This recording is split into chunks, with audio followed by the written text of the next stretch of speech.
this is non-titled player Ryan Phillips. I've kind of been thinking about posting a video analysis of one of my games here for a little while now. I was really inspired by Chris and Paul's analysis of Chris's match. I thought it was a really awesome idea. Kind of added a lot to the games, and I thought it'd be a fun idea to try. Never really posted a chess video like this before, so I figured what the hell, something new and something different to do. So anyway, this is my game last night. I played against Elliot in Moscow at the chess club. I had the white pieces. Elliot's about 1,300 strength player or so, and he probably played about that strength in this game. He did have a pretty good game against Jeff Gallegos a few weeks ago, where it looked like he had some, I don't know, maybe he had some possibilities for a draw. I'm not 100% certain, but it looked like a pretty good fight at the very least. And he seems like a nice guy from New York City. So I haven't really gotten the opportunity to talk to him about where he's lived in New York and stuff like that. But maybe next week I'll have to bring it up. But anyway, this is my game from last night. It wasn't overly instructive, but I thought I have to start somewhere with making the videos, and so I figured this is as good of a place to start as any. So here's the game. Nothing too unorthodox out of the opening. E4, E5, Knight F3, and then D6. So yeah, nothing unorthodox, but I guess it is a little unusual to play against the Philidor defense, named after a drunken Frenchman with one leg and a slight stuttering problem. Just joking about that, but yeah, but the Philidor defense, strange. It's a strange configuration of your pieces. First thing you notice is that the bishop, dark square bishop, doesn't really have too many squares to go to. It's pretty much restricted to the E7 square at the moment. And then the knight's going to go to F6 most likely, it looks like. So the dark square bishop's not going to have much mobility for a little while. But perhaps that's not such a big disadvantage yet. I mean, black obviously has to be careful that their pieces don't become too passive.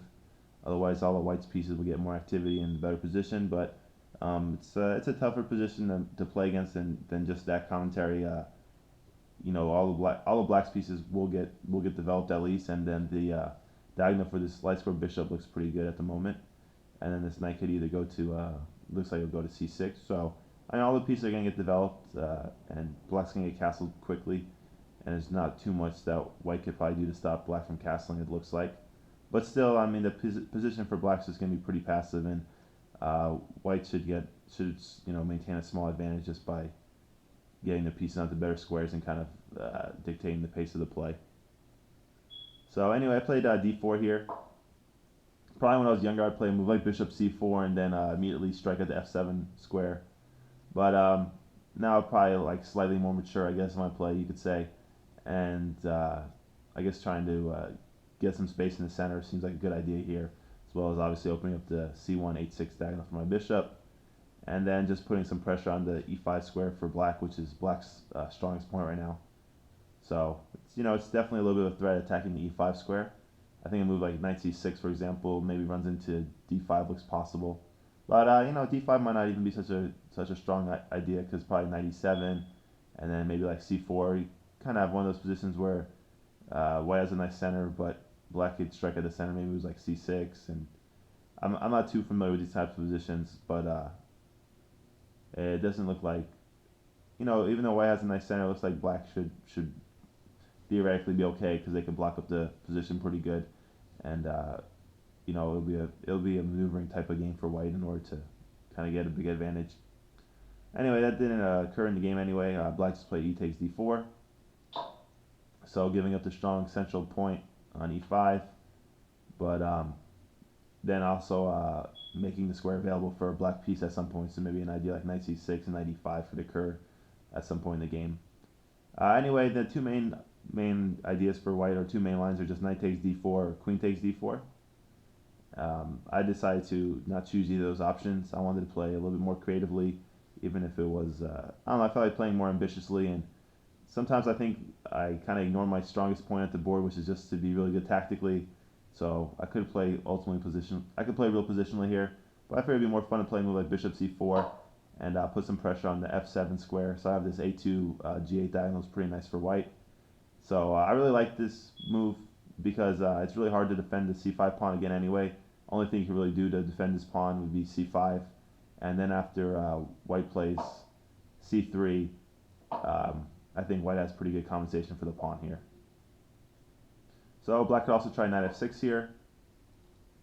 And then I don't know. After knight f6, I was actually intending castle, and I don't know how. It looks like white just has a very small advantage here. The line I looked at was here: knight takes e4, and then rook e1, and then d5, and I assessed that this should be good for that this would be good for white here, which is it is pretty good. Alex, I don't think this is the max laying attack. I think max laying is with the early e5, but it's kind of I can't remember the exact name of the opening, but I think this is slightly better for, well, actually not slightly, but much better for white than the main line I'm thinking of, because the main line I'm trying to remember, which I can't remember by rote at the moment, is black normally plays d5 immediately. So with d6 and then d5, that's just a tempo down for black, and in this type of position, being a tempo down is pretty huge. So anyway, black played a really poor move here, bishop e6, and after the game, my opponent asked me where he went wrong, and I point out this move immediately. Bishop e6 just really bad, and he asked me what he should have played instead, and I told him basically anything other than bishop e6 would have been fine, like knight c6 or knight f6. He would have had this still passive position, but it wouldn't have been anything too bad for black yet. White would still have to play pretty well to achieve an advantage. So I played bishop takes e6, f takes e6, and now the e6 square is just very weak for black. Also the h5, e8 diagonal has been weakened a little bit, and it's really tough to guard the e6 square. You can't guard it with any other pawns now. The d file pawn's too far advanced, and the f file pawn is not there anymore. So everything is pretty tough for black as far as guarding this e6 square. So knight takes d4 is logical move, and then I think my opponent played another inaccuracy, knight or pawn e5. So I was kind of anticipating he'd play this move, which I didn't think was too good. So now the e6 square just kind of jumps out to me. So I'll play knight to e6, obviously attacking the queen and the dark square bishop at the same time. And then if the queen doesn't either go to if the queen doesn't move to c8 or stay on the 7th rank, then obviously the c7 pawn is going to be hung, going to be lost. So knight takes c7, obviously forking the king and the rook is pretty good for white. So black played a good move here.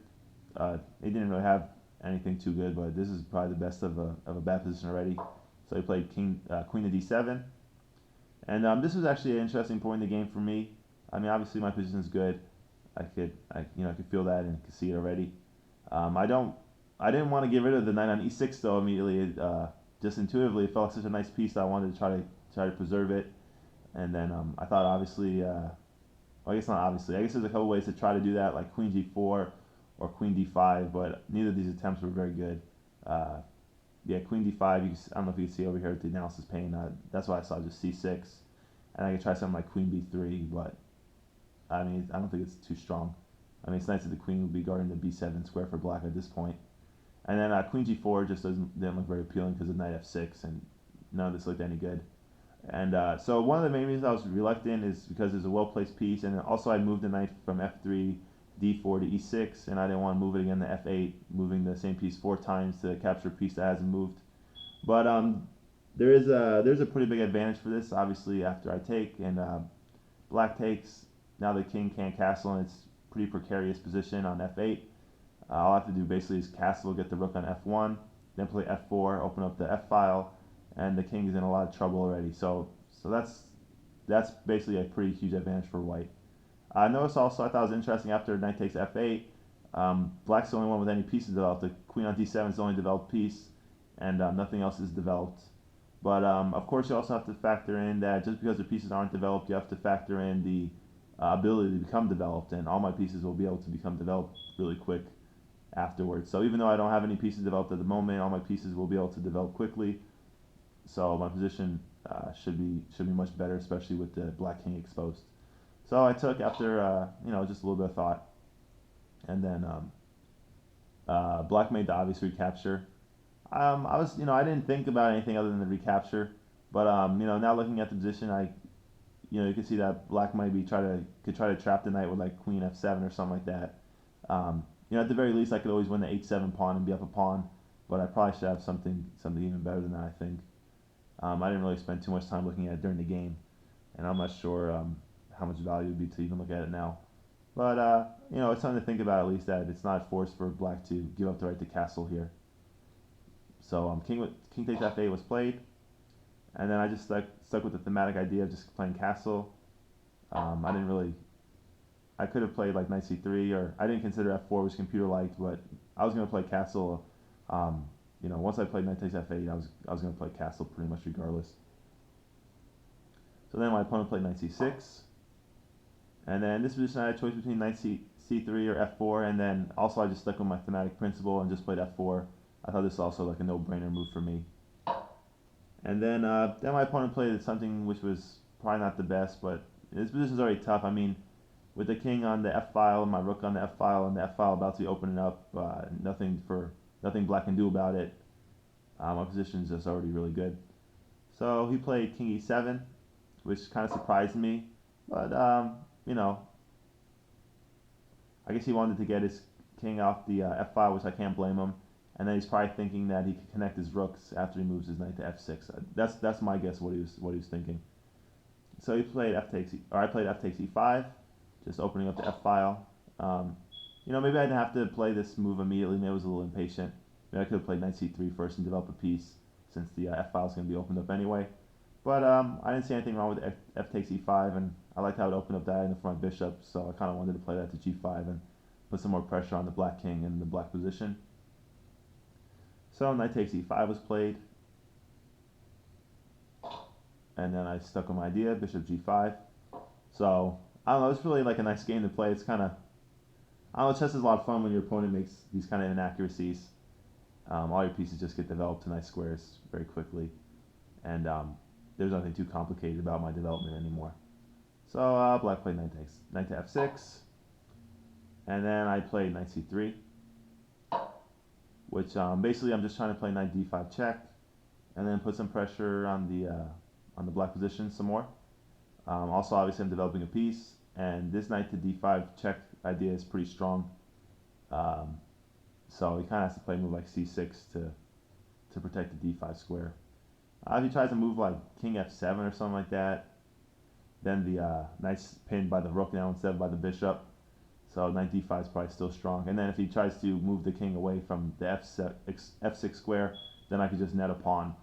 And not only would I be netting a pawn, but with quite a nice position as well. So c6 I think is pretty close to forced. And then I found what I thought was a nice move. I mean, it's nothing too spectacular or genius about it, but maybe a move I would have underestimated a few years ago, which I try not to do now. I played queen d4. The centralizing queen moves were kind of, I don't want to say baffling, but sometimes I didn't understand the full point of centralizing the queen in positions like this. Because, I mean, at this moment, there's no imminent threat. But with a centralized queen, all the threats are going to come in the future. So basically, my queen on d4 is a lot better placed than the queen on d7. And there's a whole bunch of pressure on all these squares over here on the e5 square, possibly in the future. So my opponent kind of started to feel the pressure, played queen g4.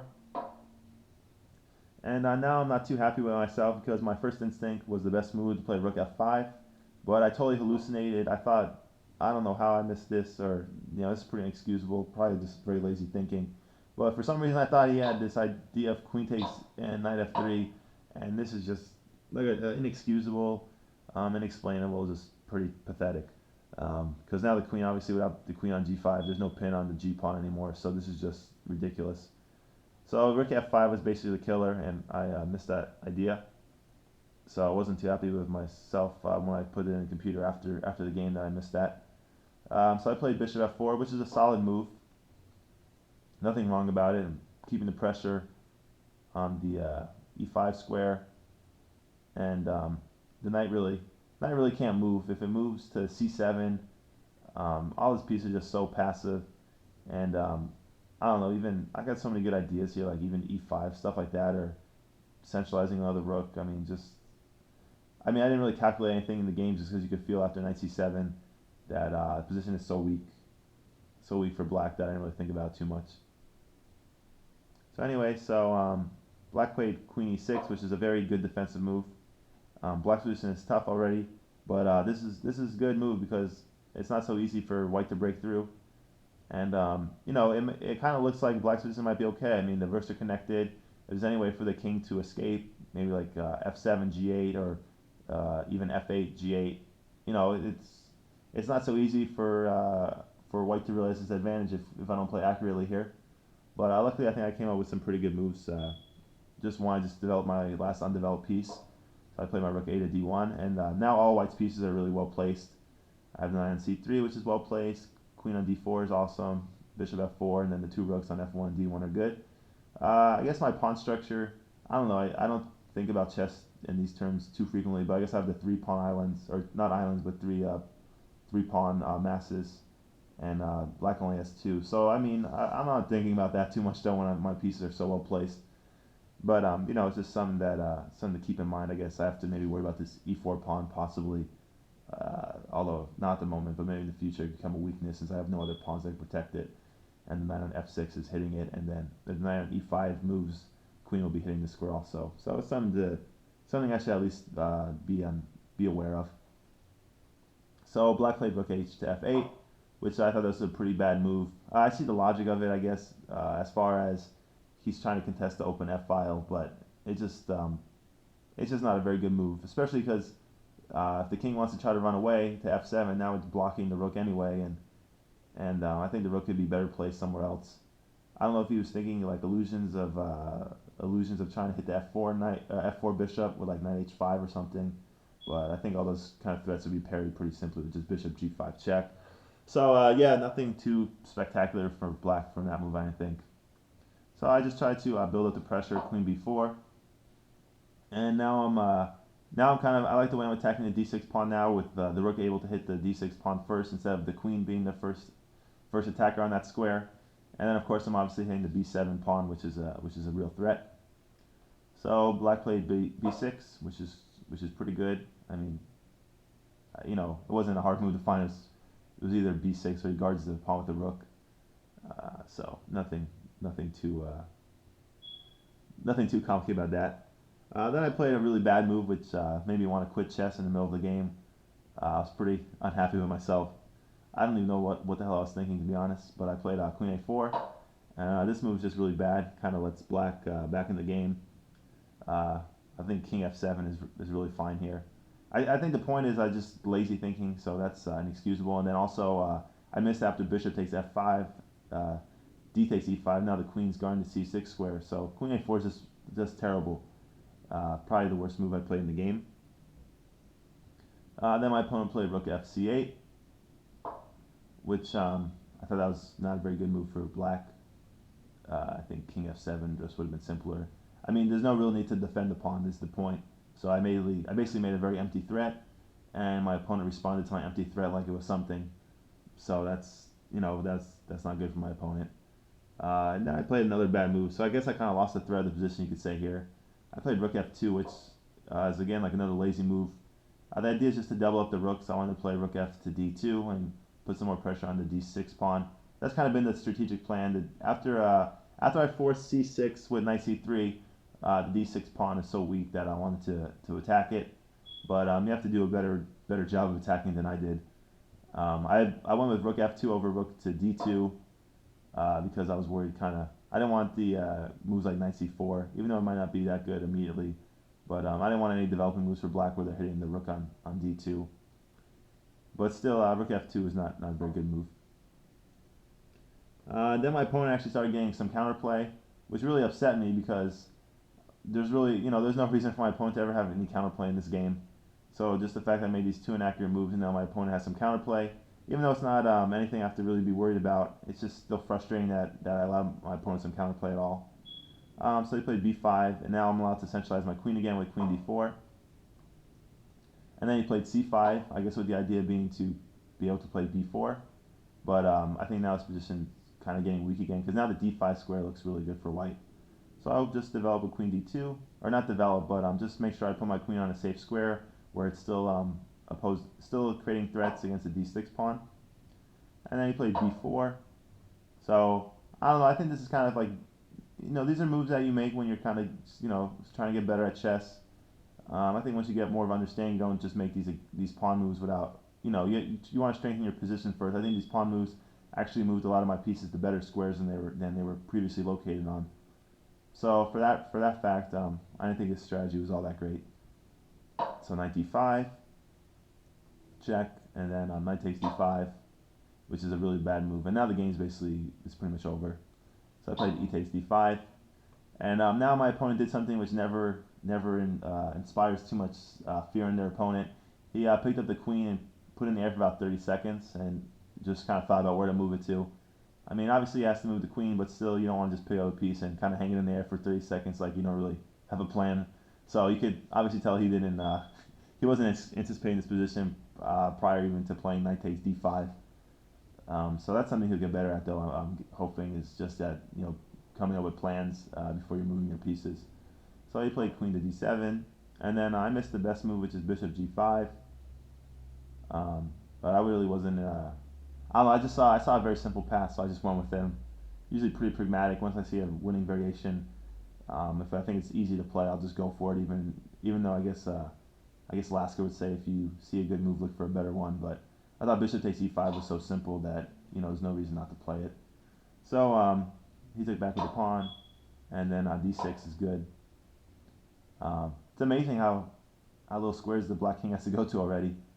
So after king to e8, I played queen d5, and now the threat's just queen g8 mate, and there's nothing really that black could do. I mean, black can move the queen away to give the king a flight square at d7, but then I could just play d7 myself, or queen f7, the computer says is good.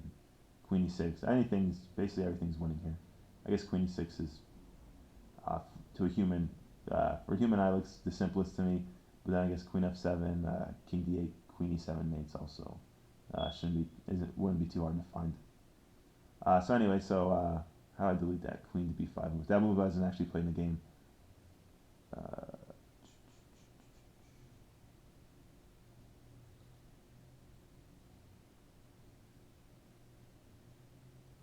So after queen d5,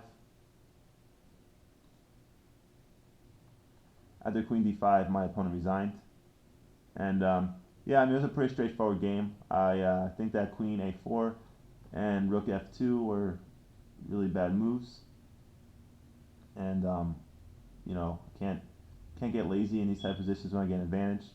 But all in all, I mean it was a pretty painless game, and I saw his game against Jeff Gallegos a few weeks. I wasn't expecting an easy game by any stretch of the imagination, so I think the game was definitely a lot easier than I thought. Even though his rating isn't high or isn't too high comparatively, I thought he'd put up a little bit tougher game, to be honest. But I think he'll get better, and I think he made some moves that were logical, and hopefully he'll come up with I think he'll figure out more logical ways to develop his pieces in the future, so that puts up a much tougher fight. But so it was a good first round, and then so next round will be next Friday, and obviously not sure I'm going to be playing yet, but looking forward to it. And I hope that the video was okay. Definitely trying to put more emphasis into delivery than maybe even than move analysis, since this is my first video. And in the future, though, hopefully I'll be able to add more commentary as to the ideas behind the moves and stuff. So yeah, anyway, I hope everyone enjoyed, and it was kind of a lot of fun. See how it kind of comes out after I upload it. But thanks for listening. Appreciate it. All right, thank you.